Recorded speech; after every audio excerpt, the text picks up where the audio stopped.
ಈ ಸಮಯದಲ್ಲಿ I wanted to take ವಿದ್ಯಾ ಹಿರಮಿಟ್ ನಿಮ್ಮೆಲ್ಲರ ಮುಂದೆ ಹಲವು ಸತ್ಯಗಳೊಂದಿಗೆ ಸತ್ಯಮೇವ ಜಯತೆ ಅನ್ನುತ್ತಾ, ಸಿಸ್ಟರ್ ತಂಗಿ ಅಂತ ಕರೆದಿದ್ದೆ. ಹೌದು. ನಿಮ್ಮ ಅಣ್ಣನಾಗಿ ನಿಂತ್ಕೊಳ್ತೀನಿ ನಿಮ್ಮೊಟ್ಟಿಗೆ ಅಂತ ಮಾತು ಕೊಟ್ಟಿದ್ದೆ. ಹೌದು. 6 ತಿಂಗಳ ಹಿಂದೆ. ಹೌದು. ನೀವೊಂದು ಮಾತು ಕೇಳಿದ್ರಿ ಆ ದಿನ ಪ್ರೋಗ್ರಾಮ್ ಆದಾಗ, ಏನಣ್ಣ ನನ್ನನ್ನು ಕರೆದು ನನ್ನದೇ ಅವಮಾನ ಆದಂಗೆ ಪ್ರೋಗ್ರಾಮ್ ಆಯಿತು ಇದು ಅಂತ. ನಾನು ಆ ದಿನ ನಿಮ್ಗೆ ಹೇಳಿದ್ದೆ, ಇದು ಸತ್ಯ ಅಲ್ಲ, ಇವತ್ತು ನಿಮ್ಮ ದಿನ ಅಲ್ಲ. ಹೌದು. ನಿಮ್ಮ ದಿನ ಒಂದು ಬರುತ್ತೆ, ಆ ದಿನ ನಿಮ್ಮನ್ನು ನಾನು ನನ್ನೊಟ್ಟಿಗೆ ಕೂತ್ಕೊಂಡು ಇಂಟರ್ವ್ಯೂ ಮಾಡ್ತೀನಿ ಅಂತ ಭರವಸೆ ಕೊಟ್ಟಿದ್ದೆ. ಹೌದು. ಇವತ್ತು ಪುನಃ ಆ ದಿನ ಬಂದಿದೆ. ಹೌದು. ಚಾಪೆಯಲ್ಲಿ ಮಲಗ್ತಿರುವ ನೀವು, ಹೌದು, ವಾರಕ್ಕೆ 2 ದಿನ ಉಪವಾಸ ಇಡ್ತಾ ಇರುವ ನೀವು, ದೇವರ ಮೇಲೆ ನಂಬಿಕೆ ಇಟ್ಟು ಬದುಕಿದಂತಹ ನೀವು, ಇಡೀ ಹಗಲು ರಾತ್ರಿ ಕಣ್ಣೀರಾಗಿ ಇಡೀ ಸಂಸಾರವನ್ನು ಕಳೆದುಕೊಂಡು ಬದುಕ್ತಾ ಇದ್ದಂತಹ ನೀವು, ಹೌದು, ಇವತ್ತು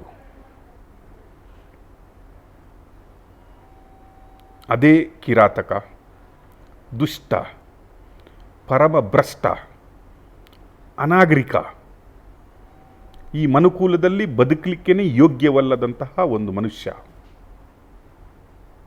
ಜೈಲೊಳಗಡೆ ಹೋದ ಬಂದ. ಪುನಃ ಒಂದು ಅತ್ಯಾಚಾರ ಕೇಸಲ್ಲಿ ಜೈಲಲ್ಲಿದ್ದಾನೆ, ಬಂದಿಯಾಗಿದ್ದಾನೆ, ವಿಚಾರಣಾಧೀನ ಕೈದಿಯಾಗಿದ್ದಾನೆ. ಏನು ಅನಿಸ್ತಾ ಇದೆ ನಿಮಗೆ? ಎಲ್ಲೋ ಒಂದು ಕಡೆ ನನಗೆ ಮಾಡಿರುವ ಅನ್ಯಾಯ ತಟ್ಟಿದೆ. ಹೆಣ್ಮಗಳು ಕೂಡ ಸಾಕಪ್ಪ, ನಾನು ಏನಪ್ಪ ಅವರು ಕೂಡ ವೇಟ್ ಮಾಡ್ತಾಯಿದ್ರು, ಯಾರೋ ಒಬ್ಬರು ಮುಂದೆ ಬರಬೇಕು, ಆವಾಗ ನಾವು ಹೇಳ್ಕೋಬೇಕು ಅಂಥೇಳಿ. ಎಲ್ಲೋ ಒಂದು ಕಡೆ ನನಗೆ ನಿಜವಾಗ್ಲೂ ಅನ್ಯಾಯ ಆಗಿದೆ ಅಂತ ಅವರೆಲ್ಲರಿಗೂ ಗಮನಕ್ಕೆ ಬಂದಿದೆ ಅಂತ ನಾನು ಅಂದ್ಕೊಳ್ತೀನಿ. ನನಗೊಂಥರ ಏನು ಅಂತಂದರೆ, ದೇವ್ರು ಇದ್ದಾನಪ್ಪ ಎಲ್ಲೋ ಒಂದು ಕಡೆ. ಎಷ್ಟು ದಿನ ಅಂತ ನರಳಕ್ಕೆ ಸಾಧ್ಯ? ಎಷ್ಟು ದಿನ ನಾನು ಯಾರಿಗೆ ಕನ್ವಿನ್ಸ್ ಮಾಡೋಕ್ಕೆ ಸಾಧ್ಯ? ಎಷ್ಟು ಜನಕ್ಕೆ ನಾನು ಮಾಡಿಲ್ಲ ಅಂತ ಪ್ರೂವ್ ಮಾಡ್ಕೊಳ್ಳೋಕ್ಕೆ ಸಾಧ್ಯ?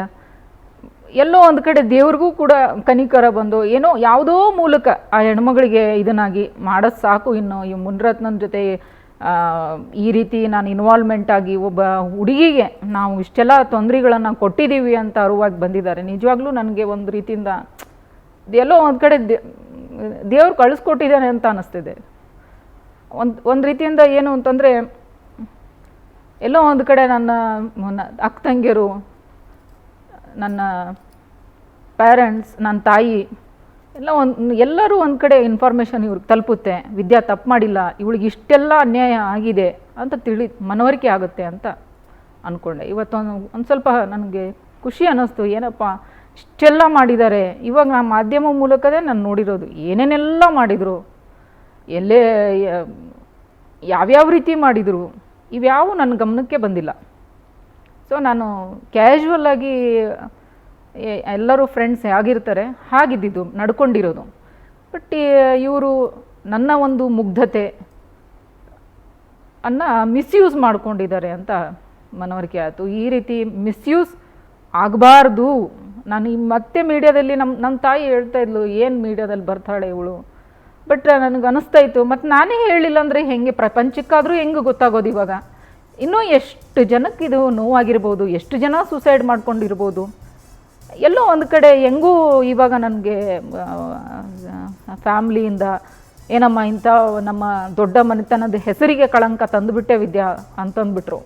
ಬಟ್ ನಿಜವಾಗ್ಲೂ ನಾನು ಏನಾದರೂ ಮಾಡಿದ್ದೀನ? ಪ್ರಶ್ನೆ ನಾನೇ ಹಾಕ್ಕೊಂಡೆ. ಏನಾದರೂ ಮಾಡಿದ್ದೀನ? ಒಂದು ಒಳ್ಳೆಯ ಸ್ಥಾನ ಮಾನ, ಒಂದು ರಾಜ್ಯದ ಉಸ್ತುವಾರಿ, ತಮಿಳುನಾಡು ರಾಜ್ಯದ ಉಸ್ತುವಾರಿ ನಾನು. ಏನು ಕಡಿಮೆ ಆಗಿತ್ತು ನನಗೆ?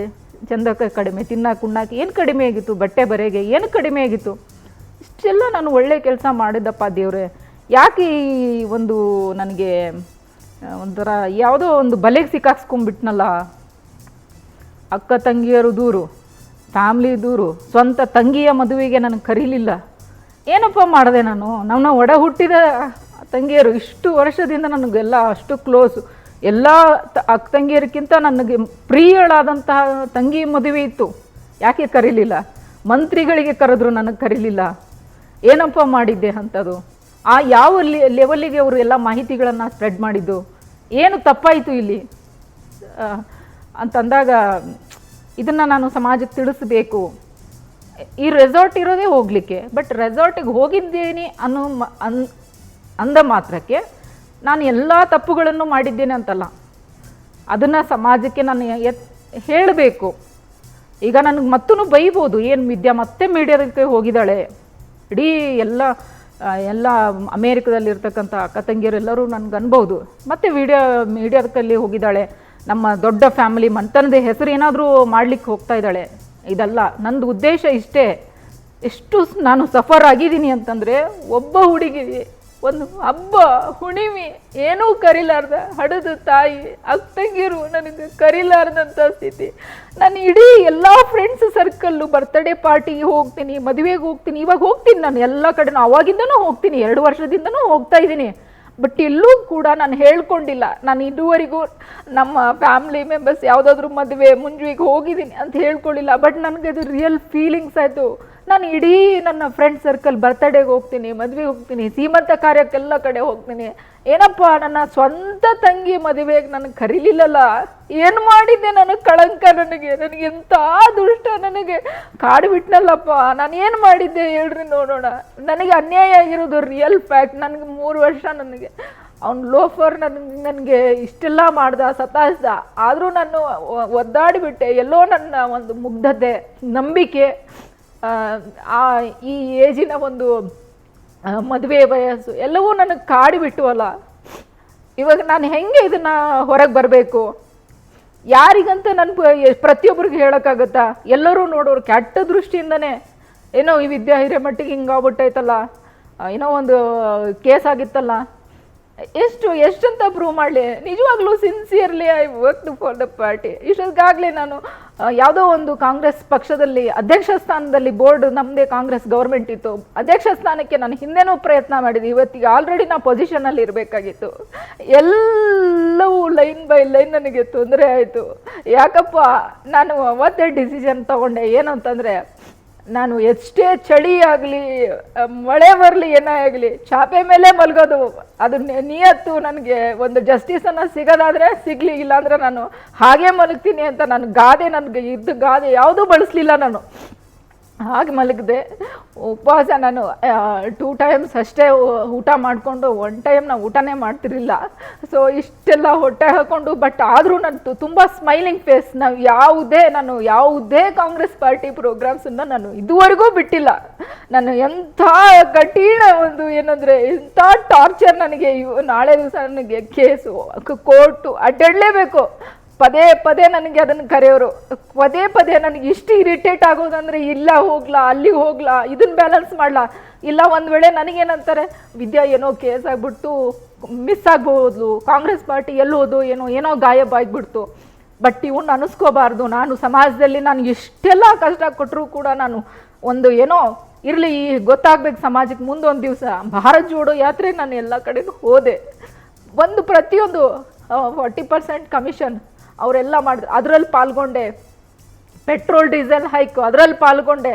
ಯಾವುದಂತ ನೀವು ಹೇಳಿ, ಅದರಲ್ಲಿ ಪ್ರತಿಯೊಂದರಲ್ಲಿ ನಾನು ಫ್ರೀಡಮ್ ಮಾರ್ಚ್ ಪ್ರತಿಯೊಂದು ಕಾರ್ಯಕ್ರಮದಲ್ಲೂ ನಾನು ಪಾಲ್ಗೊಂಡೆ. ಯಾಕೆ ಅಂದರೆ ನಾವೊಂದು ತೋರಿಸ್ಬೇಕು, ವಿದ್ಯಾ ಹಿರೇಮಟ್ಟಿಗೆ ಇಷ್ಟೆಲ್ಲ ತೊಂದರೆ ಕೊಟ್ಟಿದ್ದಾರೆ, ಕೇಸ್ ಹಾಕಿದ್ದಾರೆ, ನನಗೆ ಅಟ್ಟಿದ್ದಾರೆ, ಸಮಾಜದಿಂದ, ನನ್ನ ಮನೆತನದಿಂದ, ಅಕ್ಕಂಗಿಯರು, ತಂದೆ ತಾಯಿಗಳು ಎಲ್ಲರಿಂದ ಹೊರಗಿಟ್ಟಿದ್ದಾರೆ, ಸ್ವಂತ ತಂಗಿ ಮದುವೆ ಕರೀಲಿಲ್ಲ. ಇಷ್ಟೆಲ್ಲ ಮಾಡಿದ್ರು ಕೂಡ ಇವಳು ಹೆಂಗೆ ಅಡ್ಡಾಡ್ತಾಳೆ ಅನ್ನೋದು ಪ್ರೂವ್ ಆಗಬೇಕು. ನಾನು ಅಡ್ಡಾಡಿ ತೋರಿಸಿದೆ. ನಿಜವಾಗ್ಲೂ ಕೆಲವೊಂದು ಟೈಮ್ ಹೆಂಗೆ ಬಂದಿತ್ತು ಅಂದರೆ, ನನಗೆ 2-3 ತಾಸು ನಿದ್ದೆ ಮಾಡಿದ್ದೀನಿ ನಾನು. ಅಷ್ಟು ನನಗೆ ಇರಿಟೇಟು, ನನಗೆ ಕಡು ಕಷ್ಟ. ನನಗೆ ಕ್ಲಾಸಸ್ ಹೆಂಗೆ ಮಾಡಿದ್ದೀನಿ ಅಂದರೆ, ನಾನು ಎಲ್ಲರೂ ಅನ್ನೋರು ದೊಡ್ಡ ಪೊಸಿಷನ್ ಇದ್ದವಳಿಗೆ ಹೆಂಗೆ ಬಂತು ಅಂತ. ಆದ್ರೆ ನಾನು ಯಾವತ್ತೂ ತೋರಿಸ್ಕೊಡ್ಲಿಲ್ಲ. ಬ್ಯಾಕ್ ಟು ಬ್ಯಾಕ್ ಟ್ಯೂಷನ್ಸ್ಗಳನ್ನ ತೊಗೊಂಡೆ ನಾನು. ನನಗೆ ಇಷ್ಟು ಕಿರಿಕಿರಿ ಆದ್ರೂ ಹೊಟ್ಟೆ ಹಾಕ್ಕೊಂಡೆ ನಾನು.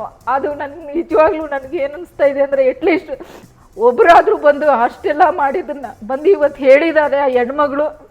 ಎಲ್ಲೋ ಒಂದು ಕಡೆ ನನ್ನ ಒಂದು ನಿಜವಾಗಲಿ ಇರತಕ್ಕಂಥ ಒಂದು ಅನ್ಯಾಯ ಅರಿವು ಆಗಿದೆ. ಅಂತ ನಾನು ಅನ್ಕೊಂತೀನಿ. ಆದರೆ ಇಂಥ ಯಾರೂ ಕರ್ಮವನ್ನು ಅನುಭವಿಸಬಾರ್ದು. ಯಾಕೆಂದರೆ ನಾನು ಹೋಗಿದ್ದೀನಿ, ರಿಸಾರ್ಟಿಗೆ ಹೋಗಿದ್ದೀನಿ, ಬಟ್ ನಾ ತಪ್ಪು ಮಾಡಿಲ್ಲ ಕಣ್ರಿ. ನನಗೆ ಎಲ್ಲ ಕೊಟ್ಟಿದ್ದ, ನನಗೆ ಒಂದು ಅಧಿಕಾರ ಇತ್ತು, ದುಡ್ಡಿತ್ತು, ನಾ ಆರಾಮ್ ಸೀರ್ ಬಟ್ಟೆ ಬರೆಗಳನ್ನು ತೊಗೊಂಡು ಆರಾಮ್ ಸೀರ್ ಇದ್ದವಳು ನಾನು. ಆದರೆ ಇಂಥ ಒಂದು ಕೀಳು ಮಟ್ಟದಲ್ಲಿ ನನಗೆ ರಾಜಕೀಯ ಷಡ್ಯಂತ್ರ ಮಾಡಿ ಇಷ್ಟೆಲ್ಲ ಮಾಡ್ತಾರೆ ಅಂತ ನನಗೆ ಅರಿವು ಇರಲಿಲ್ಲ.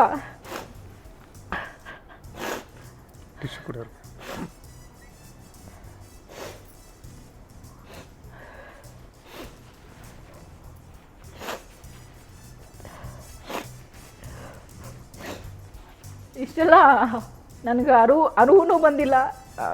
ಏನು ಹೇಳಬೇಕು ಅಂತ ನಾನು ನಿಜವಾಗ್ಲೂ ನನಗೆ ತಿಳಿತಾನೂ ಇಲ್ಲ. ನನಗೆ ನಿಜವಾಗ್ಲೂ ಮರೆಗಾಗ್ಬಿಟ್ಟಿದೆ. ನನಗೆ ಎಷ್ಟು ದಿನ ಅಂತ ನಾನು ಬೇರೆಯವ್ರದ್ದು ಇದನ್ನು ಮಾಡಬೇಕು. ಎಲ್ಲರೂ ನನಗೆ ವಿದ್ಯಾ ಹೆಂಗೆ ಇದೀಯ, ವಿದ್ಯಾ ಒಬ್ಬಳೇ ಇರ್ತೀಯಲ್ಲಮ್ಮ, ಹೆಂಗೆ ಇರ್ತೀಯ. ನಾನು ಬ್ಯಾಕ್ ಟು ಬ್ಯಾಕ್ ರೀ, ಒಂದು ಪಾರ್ಟಿ ಪ್ರೋಗ್ರಾಮು, ಕೆಲಸ, ಅಲ್ಲಿಗೆ ಹೋಗಿದ್ದೆ, ಇಲ್ಲೂ ಹೋಗಿದ್ದೆ, ಎಲ್ಲ ನಾನು ಬ್ಯುಸಿ ಶೆಡ್ಯೂಲ್ ಮಾಡ್ಕೊತಿದ್ದೆ. ಯಾವತ್ತೂ ಕೂಡ ನನಗೇನು ಅನ್ನಿಸ್ಬಾರ್ದು ಅಂದರೆ, ಮನಸ್ಸಿನಲ್ಲಿ ಈ ಥರ ಅನ್ನಿಸ್ಬಾರ್ದು. ನಾ ಯಾವಾಗಲೂ ಯಾರು ಕೇಳಿದ್ರು ಏನು ಹೇಳ್ತಿದ್ದೆ ಅಂದರೆ, ಇಲ್ಲಿ ಬಿಡ್ರಿ ಅವ್ರು ಆರಾಮದಾರ, ಅವರು ಹೊಸ್ದಾಗಿ ಜೀವನ ಶುರು ಮಾಡಿದ್ದಾರೆ, ನನ್ನ ಅಕ್ಕನಂಗೆ ಯಾರು, ನಮ್ಮ ತಾಯಿ ವಯಸ್ಸಾದವಳಿದ್ದಾಳೆ, ಎಲ್ಲರೂ ಆರಾಮಿದ್ದಾರೆ, ನಾನು ಮಾತಾಡ್ಸ್ಕೊಂಡಿದ್ದೀನಿ ಅಂತ ನಾನು ಹೇಳ್ಕೊಂತಾನೆ ಬಂದೆ. ಬಟ್ ಎಷ್ಟು ದಿನ ಮನಸ್ಸು ಅನ್ನೋದಿರುತ್ತೆ, ನನಗೂ ಭಾವನೆಗಳಿವೆ. ಆದ್ರೆ ನಾ ಮಾಡಲಾರದ ತಪ್ಪಿಗೆ ನಾನು ಎಷ್ಟು ಅನುಭವಿಸ್ಬೇಕು, ಕೋರ್ಟ್ ಎಷ್ಟು ಅಡ್ಡಾಡ್ಬೇಕು, ನಾನು ಏನು ಪದೇ ಇದನ್ನೇ ಮಾಡೋಕ್ಕಾಗತ್ತಾ? ಎಷ್ಟು ಆದ್ರೂ ಕೂಡ ಭಗವಂತ ನನಗೆ ನಿಜವಾಗ್ಲೂ ಹೇಳಬೇಕು, ನಾ ಕೆಲಸ ಮಾಡಿದ ಸ್ಥಳ, ವರ್ಕ್ ಮಾಡಿದಂಥ ಪ್ಲೇಸು ನನಗೆ ನಿಜವಾಗ್ಲೂ ಕರ್ಮಭೂಮಿ ಒಳ್ಳೇದಿದೆ. ನಾನು ಕಾಂಗ್ರೆಸ್ ಪಾರ್ಟಿಲಿ ವರ್ಕ್ ಮಾಡಿದ್ದಕ್ಕೆ ನನಗೆ KPCC ಲೀಗಲ್ ಸೆಲ್ನವರು ನಿಜವಾಗ್ಲೂ ಅರ್ಥ ಮಾಡಿಕೊಂಡು, ನಿಜವಾಗ್ಲೂ ಅನ್ಯಾಯ ಆಗಿದೆ, ನಾನು ರಿಕ್ವೆಸ್ಟ್ ಮಾಡಿಕೊಂಡೆ, ಅನ್ಯಾಯ ಆಗಿದೆ, ಸಹಾಯ ಮಾಡಿದರು. ನನಗೆ ಕೇಸ್ನಿಂದ ಮುಕ್ತಿ ಕೊಡಿಸಿದ್ರು. ನಿಜವಾಗ್ಲೂ ನಾನು ಮಾಡಿದಂತಹ ಎಲ್ಲಿ ಕೆಲಸ ಮಾಡಿದ್ದೀನಿ, ನನ್ನ ಕಲೀಗ್ಸ್ ನಿಜವಾಗ್ಲೂ ಸಪೋರ್ಟ್ ಮಾಡಿದರು. ನಾನು ಹೇಳಬೇಕು ಅಂದರೆ, ವಿದ್ಯಾ ನಾವಿದ್ದೀವಿ, ನೀನೇನು ವರಿ ಮಾಡ್ಕೋಬೇಡ, ನಿನಗೇನು ಆಗ್ಲಾರ್ದಂಗೆ ನೋಡ್ಕೊತೀವಿ ಅಂತ ಅಷ್ಟರ ಮಟ್ಟಿಗೆ ನಾನು ನನ್ನ ಕೈ ಹಿಡ್ದಿದ್ದು, ನಾನು ಮಾಡಿರೋಂಥ ಕೆಲಸ ಎಲ್ಲಿ ಮಾಡಿದ್ದೀನಿ ಕಲೀಗ್ಸು.